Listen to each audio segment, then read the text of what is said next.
is Alvia and I'm an editor and presenter with Mediacorp News. I produce television news reports and current affairs programs. During the peak of the COVID-19 outbreak in Singapore, I interviewed many families affected by the circuit breaker as part of my current affairs program.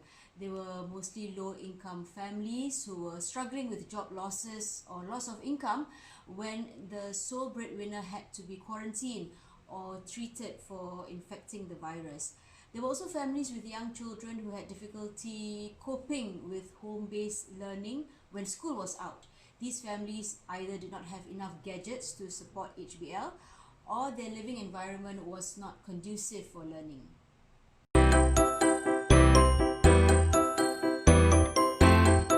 Can answer. How did you feel, or how did your colleagues feel during the pandemic that you needed to work?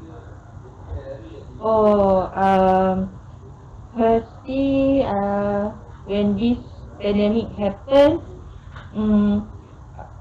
I feel worried, scared for my family, my friends, and for myself also, because we are not sure what's going to happen. Because we know that how serious this pandemic can be. So mostly is scared and worried lah. For me also it was very scary in a sense that we should really have to go on a public transport to go to work. That's another thing.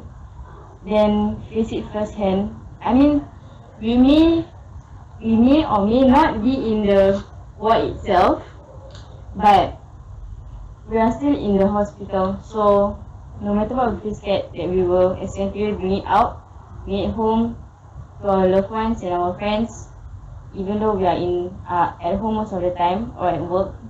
But more too scared and just worried most of the time.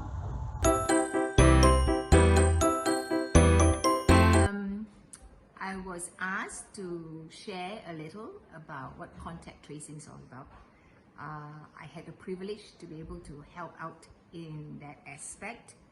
I work at Changi General Hospital, and so we do contact tracing for the patients of COVID-19 that comes through Changi General Hospital.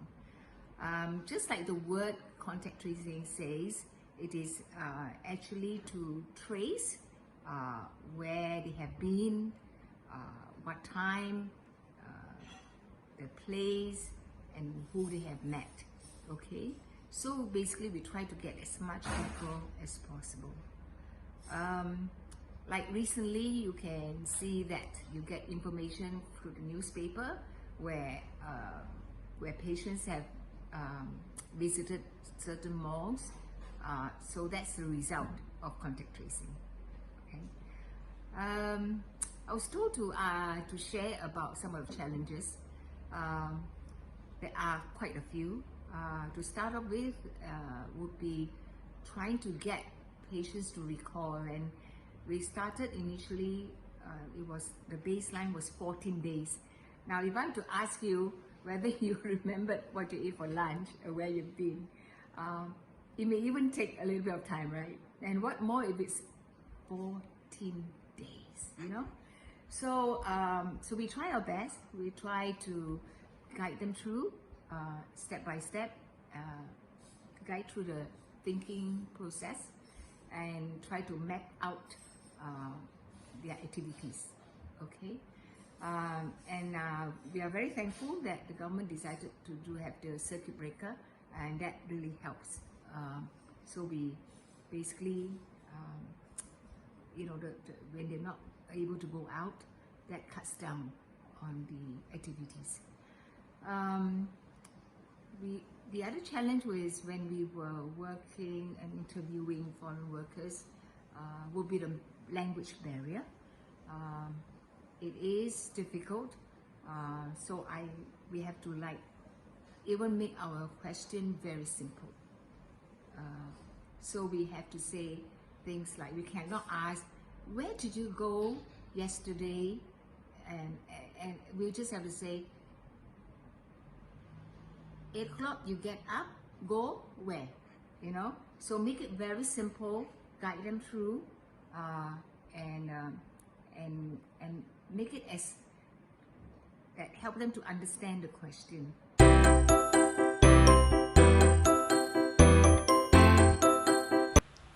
Okay, basically I had to face with three main issues. Firstly, the sudden surge in the number of patients coming into the clinic forces us to adapt to the change promptly. We don't even have time to think through. We just deal and do our job. Secondly, the need for more manpower. Because as you know, since there are more people who need to get themselves checked are more frequent, we need to have more staff to handle the different areas in addition to our own set of duties prior to this. And lastly, we do not really have enough rest. It challenges both our mental and physical health. We don't even have time to hydrate because we are fully suited up. At times, our break times is shortened. So with lack of water and rest, we also fall sick easily. And at one point, we took turns to fall sick. And this even led to shortage of manpower that I faced personally during this pandemic. As much as I want to be around for my family, my job requires me to be present and committed. I have to sacrifice and brush off any negative thoughts that I have to keep me going. In fact, I am thankful to be right here in Singapore because we do have efficient healthcare system. I strongly believe that if I am sincere in what I am doing, there will be silver lining for every good that I've done for myself, my family, and others.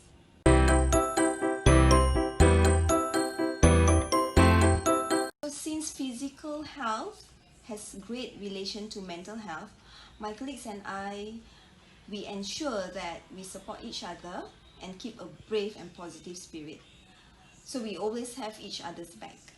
The best part is we receive numerous gifts which include bubble teas, coffee bean, cupcakes, fruits, supplements, lots and lots of them during this pandemic. And we were like, wow. So over time, we get used to it and this keep us going.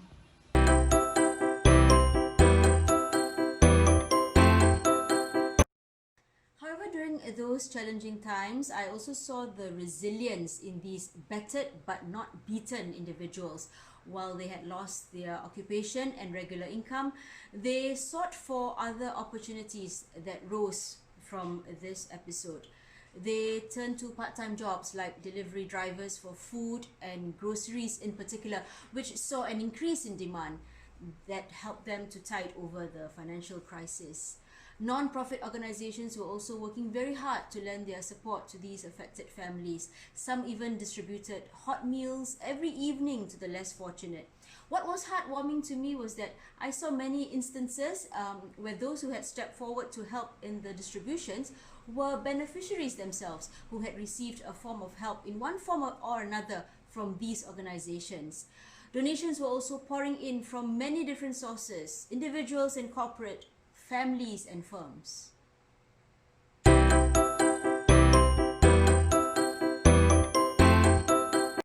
We weren't only helping the less fortunate, but also showed appreciation for frontline workers, healthcare professionals in particular, who had sacrificed their lives and worked tirelessly to care for the sick and stricken. I personally think that when it comes to the crunch, the Singapore spirit will be ignited and Singaporeans would step forward to help one and all.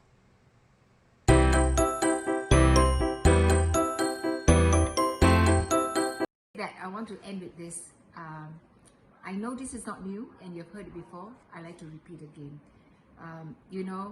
Use your trace together, use your safe entry, because at the end of the day, you guys are the frontliners. If you were to do that and keep safe, wash your hands, and or take all the precaution and mask on, you can stop it out there.